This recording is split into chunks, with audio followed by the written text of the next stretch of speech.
अस्सलामुअलैकुम dear students. उम्मीद है सब खैरियत से होंगे। अगर आप चैनल पर न्यू हैं तो चैनल को लाजमी सब्सक्राइब कीजिएगा। चलें स्टार्ट करते हैं लेसन नंबर 24।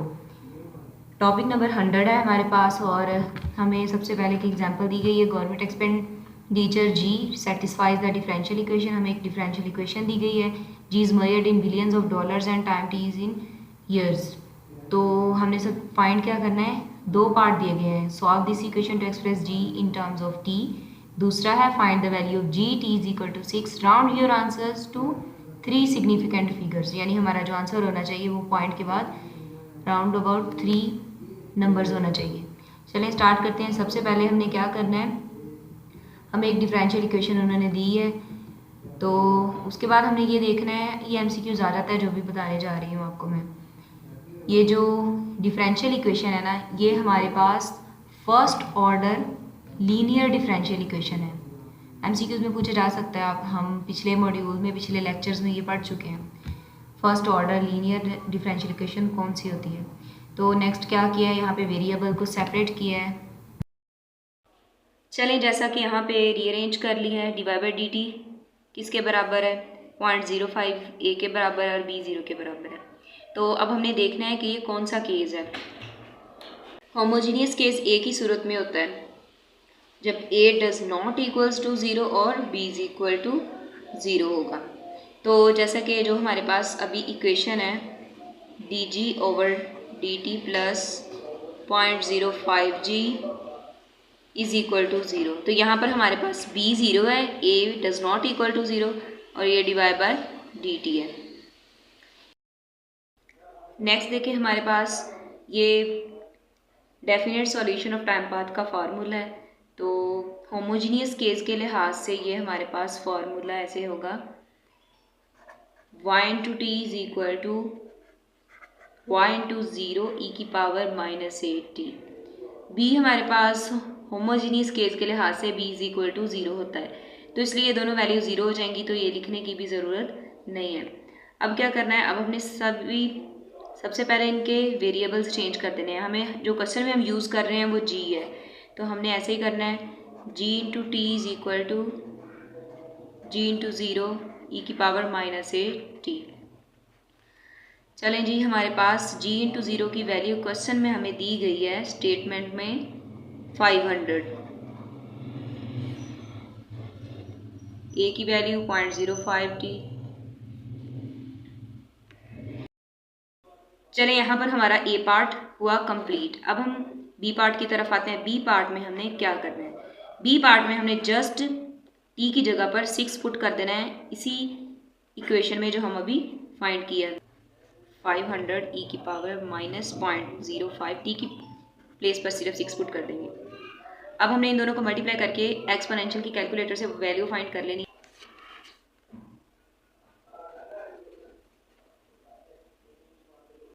नेक्स्ट है topic number 101, dynamics of fuel consumption using differential equations. इसमें भी सेम वही चीज़ है, हमें एक डिफरेंशियल इक्वेशन दी गई है। सबसे पहले हमने इनको एक स्टैंडर्ड फॉर्म में चेंज कर लेना है। हमारे पास डिफरेंशियल इक्वेशन दी गई है f dash of x is equal to -0.001 f of x -8। तो हमने सबसे पहले क्या किया है, हमने एफ डैश ऑफ एक्स को हम ऐसे लिख सकते हैं क्योंकि ये फर्स्ट डेरिवेटिव है, तो फर्स्ट डेरिवेटिव को हम ऐसे लिख सकते हैं D F over D x. F of x को एफ लिख सकते हैं और हमें पता है कि ये divide by D of x के बराबर है, ये ए की वैल्यू और ये बी की वैल्यू है। तो ये हमारे पास नॉन होमोजीनियस केस है क्योंकि इसमें ए और बी दोनों डज नॉट इक्वल्स टू 0 है। तो अब हम क्या करेंगे, अब हमने यहाँ पर definite solution of time path का नॉन होमोजीनियस केस के लिहाज से फार्मूला अप्लाई करना है। फार्मूला हमारे पास यहाँ पे है F into T is equal to F into 0 minus B over A E की power -8t plus B over A. अब हमने इनमें वैल्यूज पुट कर देनी है। एफ ऑफ 0 की क्वेश्चन में हमें वैल्यू दी गई है 12,000 है, माइनस बी की -8 ये वाली, ओवर जो ए है वो हमारे पास क्या है 0.001, उसके बाद ई की पावर -0.001t -8/0.001। ये प्लस हो जाएगा इस माइनस से और ये प्लस माइनस हो जाएगा। अब इनको डिवाइड कर लेना है। कैलकुलेशन करने के बाद ये हमारे पास कुछ इस तरह की इक्वेशन बचेगी।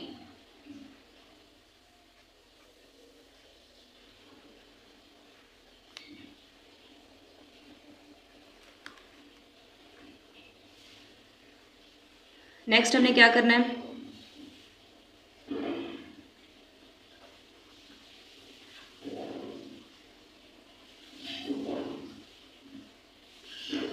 अब आपको पता है कि जब हमारे पास इस तरह की वैल्यू आ जाए तो एक हमारे पास कॉम्प्लीमेंट्री फंक्शन होता है, दूसरा टर्न पाथ होता है।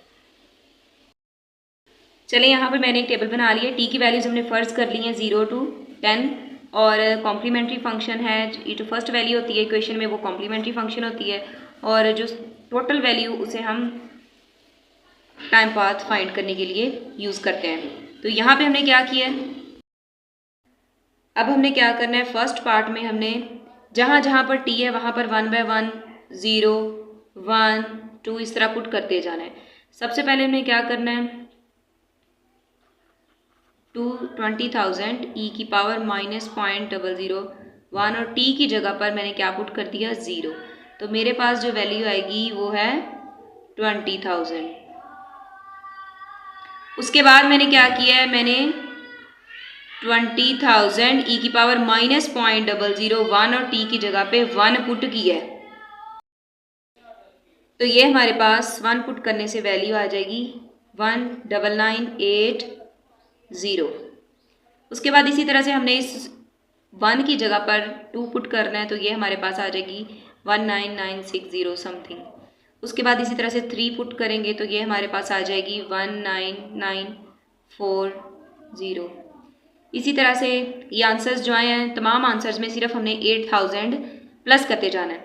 ये 20,000 था, 20,000 में 8000 प्लस कर देंगे 28,000 आ जाएगा और 19,980 में हमने प्लस कर देना है 8000 को, तो ये हमारे पास आ जाएगा 27980।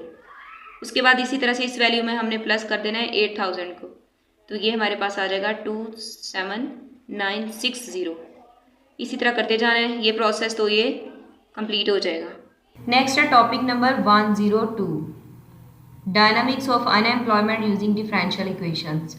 हमें एक डिफरेंशियल इक्वेशन दी गई है, उसको हमने स्टैंडर्ड फॉर्म में इस तरह से लिख लिया है। ए वाई और बी की वैल्यूज़ को सेपरेट कर लेना है, बिल्कुल उसी तरह से जैसे हम पिछली 2 एग्जाम्पल्स कर चुके हैं। इसे रीअरेंज कर लेना है। स्टैंडर्ड फॉर्म में +3u इज इक्वल टू 180। तो यहाँ पर ये वाली वैल्यू हमारे पास dy/dt की है और ये जो है वो a है और ये b है। तो अब हमने क्या करना है, हमने यहाँ पे फॉर्मूला अप्लाई करना है।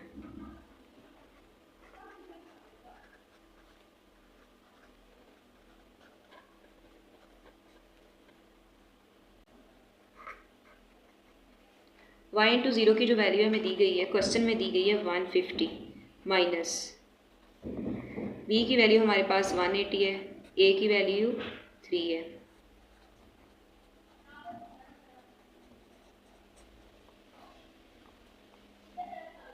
इसे सिंप्लीफाई करेंगे तो कुछ इस तरह की हमारे पास इक्वेशन आ जाएगी। अब हमने उसी तरह से एक टेबल बना लेना है जिसमें t की वैल्यूज़ हम 0 1 2 समथिंग इस तरह से ले लेंगे और यहाँ पे जो वेरिएबल हमने यूज़ किया है वो हमारे पास है यूसी कॉम्प्लीमेंट्री फंक्शन और यूपी टाइम पाथ।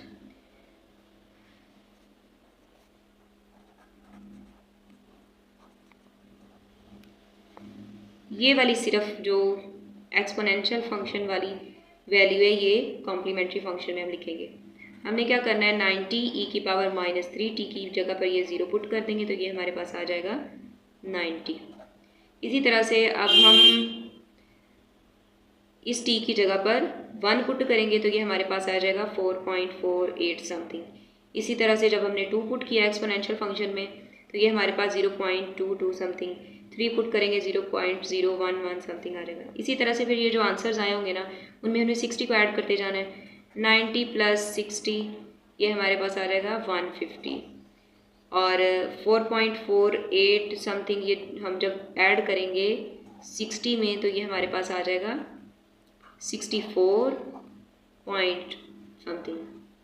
चलें जी, नेक्स्ट हमने स्टार्ट किया है टॉपिक 103। हमें एक डिफरेंशियल इक्वेशन दी गई है, हमने सिंप्लीफाई 0.04 को मल्टीप्लाई 700 के साथ किया 28 आ जाएगा और 0.04 क्यू वैसे ही आ जाएगा। उसके बाद देखें ये क्यू वाली वैल्यू जो है वो हमने प्लस लेफ्ट हैंड साइड पर ले गए हैं तो ये प्लस 0.04 क्यू हो गया, 28 राइट हैंड साइड पर ही है। अब हमें पता है कि ये वैल्यू ए के इक्वल है और ये वैल्यू बी के इक्वल है। अब हमने क्या करना है, टाइम पाथ का फार्मूला डेफिनेट से आ रहे हैं वही इधर यूज़ होना है। y into T is equal to y into zero होता है। y इंटू ज़ीरो की हमें क्वेश्चन में जो वैल्यू दी गई है, जब कोई वैल्यू ना दी गई हो तो हम ज़ीरो लिख सकते हैं, लेकिन इस क्वेश्चन में हमें q की वैल्यू क्वेश्चन में ज़ीरो दी गई है। माइनस b ओवर a, तो b की वैल्यू हमारे पास 28 है, a की वैल्यू 0.04 है, e की power minus a 0.04t plus 28 divided by 0.04। तो ये हमारे पास इक्वेशन बन गई है। अब हमने क्या करना है, हमने t की उसी तरह से वैल्यूज़ ले लेनी है। फ़र्ज़ कर लेंगे 0, 1, 50 QC फाइंड करेंगे और QP। अब ये एक्सपोनेंशियल वाला जो फंक्शन वाली वैल्यू होती है ना, वो हमारे पास कॉम्प्लीमेंट्री फंक्शन, और ये टोटल जो वैल्यू होगी वो हमारे पास टाइम पाथ के लिए, कि टाइम पाथ फाइंड करने के लिए हम इसमें वैल्यूज पुट करके 700 को ऐड करके हम टाइम पाथ फाइंड करने वाले हैं। अब हमने ये t की जगह पर 0 पुट करेंगे, सिर्फ इतनी इक्वेशन जो है, जो जवाब आएगा वो हमारे पास कॉम्प्लीमेंट्री फंक्शन होगा, तो ये हमारे पास -700 ही रह जाएगा। उसके बाद हमने इसी वैल्यू के अंदर t की जगह पे सिर्फ 1 पुट किया तो ये हमारे पास आ गया -672 पॉइंट समथिंग। इसी तरह से 50 t की जगह पे पुट किया तो ये -94.73 समथिंग। इसी तरह से ये जो आंसर्स आए हैं ना, सिर्फ इनमें 700 हमने पुट ऐड कर देना है। -700 प्लस 700 इक्वल्स टू 0। इसी तरह से -672.552 प्लस 700, तो ये हमारे पास आ जाएगा 27.44। इसी तरह से इसके अंदर हमने 700 प्लस कर देना है तो ये 605 पॉइंट समथिंग आ जाएगा। टॉपिक 104 है डायनामिक ऑफ और mining using differential equation. Simple question है, हमें एक डिफरेंशियल इक्वेशन दी गई है। सबसे पहले हमने इसे स्टैंडर्ड फॉर्म में लिख लिया है। 0.02 m माइनस हो जाएगा लेफ्ट साइड हैंड साइड पर आकर। उसके बाद आप देख सकते हैं कि ये हमारे पास a और b की वैल्यूज़ हैं, उस लिहाज से हम देख सकते हैं कि ये होमोजीनियस केस है या नॉन होमोजीनियस केस है। से हमने फाइंड करना होता है तो हमारे पास फार्मूले में b और a दोनों 0 हो जाते हैं। y इंटू 0 e की पावर -80 इतना सा फार्मूला बचता है। हमने इसमें सिर्फ वैल्यूज़ पुट करनी है। इसका हम टेबल भी नहीं बनाते क्योंकि इसमें हमारे पास टाइम पाथ के लिए इक्वेशंस में पूरी वैल्यूज़ ही नहीं होती। उसके बाद चलें नेक्स्ट देखें, टॉपिक नंबर 105 है। ये भी सिंपल है, जब इक्वल्स टू 0 वैल्यू होगी ना, उसका मतलब है जहाँ पे हमारे पास b 0 हो जाता है ना, तो वहाँ पे हमारे पास टेबल बनाने के लिए इक्वेशन कंप्लीट नहीं होती।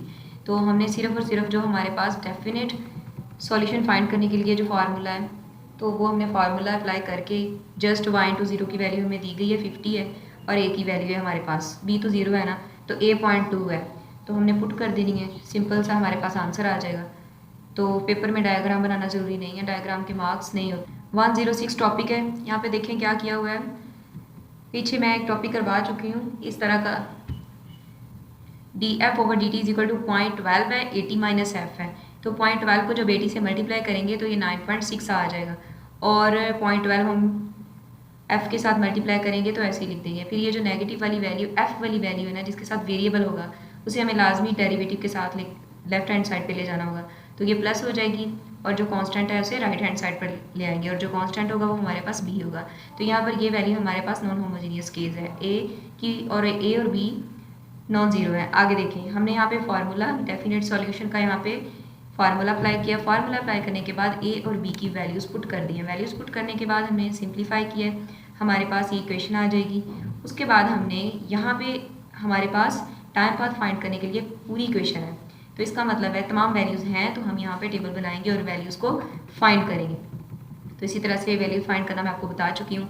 अगेन एक दफ़ा बता देती हूँ, कॉम्प्लीमेंट्री फंक्शन के लिए हमारे पास एक्सपोनेंशियल वाला फंक्शन सिर्फ एक्सपोनेंशियल वाला फंक्शन होता है, लेकिन जब हमने टाइम पाथ फाइंड करना होता है तो पूरी इक्वेशन हमें लिखनी होती है। तो यहाँ पर हमने टी की जगह पर 0 पुट किया तो -80 आ गया, उसके बाद टी की जगह पे 1 पुट किया तो -70.95 आ गया। इसी तरह से पुट करते जाना है और आंसर लिखते जाना है। देन हमने यहाँ पे क्या करना है, हमने जो यहाँ पे किया ये सारे आंसर्स में सिर्फ 80 को ऐड करते जाना है, तो ये हमारे पास आंसर आ जाएगा। उम्मीद है आपको वीडियो की समझ आ गई होगी। वीडियो को लाजमी कंप्लीट देखा करें और देखने के बाद अगर आपने चैनल को सब्सक्राइब नहीं किया तो सब्सक्राइब किया करें, वीडियो को शेयर किया करें ताकि मज़ीद दूसरे स्टूडेंट्स की हेल्प हो सके। शुक्रिया।